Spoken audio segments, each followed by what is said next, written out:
ഇന്നിപ്പോ രാവിലെ തന്നെ കുട്ടികളൊക്കെ സ്കൂളിൽ പോയി കഴിഞ്ഞപ്പോ എന്റെ വീട്ടിലെ കുറച്ച് വെറൈറ്റി ഫ്രൂട്ട്സ് നിങ്ങളെ കാണിച്ചു തരാന്ന് വിചാരിച്ചിട്ട് അങ്ങനെ ഇറങ്ങിയതാട്ടാ.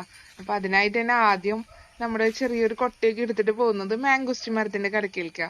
മാംഗോസ്റ്റിനൊക്കെ അത്യാവശ്യമൊക്കെ പഴുത്ത് കഴിഞ്ഞു. ഇനി വളരെ കുറച്ച് മാംഗോസ്റ്റിൻ മാത്രമേ ഉള്ളൂ. അത് കാരണം തന്നെ ഇന്നിപ്പോ ഇതേ രാവിലെ ഒരു 3-4 മാംഗോസ്റ്റിൻ മാത്രാട്ടാ പഴുത്ത് കിടക്കണ്ടായിരുന്നുള്ളൂ. അതില് 2 അത്യാവശ്യം വലിപ്പമുള്ളതായിരുന്നു, പിന്നെ 2 ഉണ്ടായിരുന്നത് തീരെ ചെറുതുമായിരുന്നു. മാംഗോസ്റ്റിനൊക്കെ നമുക്ക് ഏകദേശം ഒരു 2 ആഴ്ചയോളൊക്കെയാണ് ഉണ്ടായിരുന്നുള്ളൂ. അപ്പോഴേക്കും പെട്ടെന്ന് തന്നെ അത് കഴിഞ്ഞു പോയി. വീട്ടിൽ കുട്ടികൾക്കായാലും കഴിക്കാനായിട്ട് ഇഷ്ടമുള്ള സാധനം തന്നെയാ. അതിനുശേഷം നമ്മുടെ പൈനാപ്പിൾ തോട്ടത്തിലേക്ക് പോവാണ്. പൈനാപ്പിൾ തോട്ടത്തില് ഒരു പൈനാപ്പിൾ മാത്രമേ ഉള്ളൂ കേട്ടാ. പൈനാപ്പിളും ഏകദേശം അത് കഴിയാറായി തുടങ്ങി. ഇനി അടുത്ത സ്റ്റെപ്പ് ഉണ്ടായി വന്നു കഴിഞ്ഞിട്ട് വേണം നമുക്ക് കിട്ടാനായിട്ട്.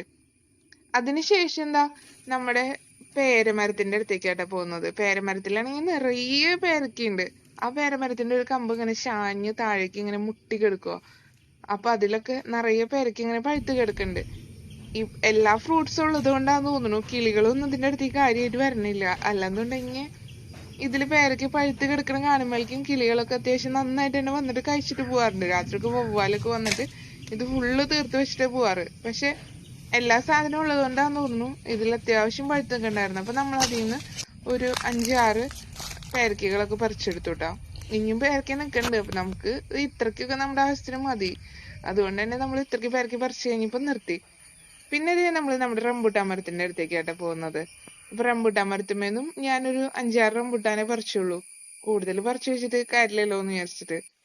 അതിനുശേഷം നമ്മുടെ വീട്ടിലെ അച്ചാച്ചെറുമരത്തില് കുറച്ചധികം നാളായിട്ട് ഉണ്ടായി തുടങ്ങിയിട്ട് ഒരു 2-3 മാസത്തോളമായി നമുക്ക് ഇതില് ഫ്രൂട്ട് ഉണ്ടായി തുടങ്ങിയിട്ട്. പക്ഷെ അത് കഴിഞ്ഞിട്ടില്ല. പിന്നെ ഇപ്പൊ മാംഗോസ്റ്റിനൊക്കെ ഉണ്ടായതുകൊണ്ട് തന്നെ അച്ചാച്ചെറുവിന് അത്യാവശ്യം ഡിമാൻഡ് കുറവായിരുന്നു. മാംഗോസ്റ്റിൻ ഉണ്ടാവണേക്കാളും മുമ്പ് ഞാൻ തന്നെയായിരുന്നു അത് അത്യാവശ്യം പൊട്ടിച്ച് തീർത്തായിരുന്നത്.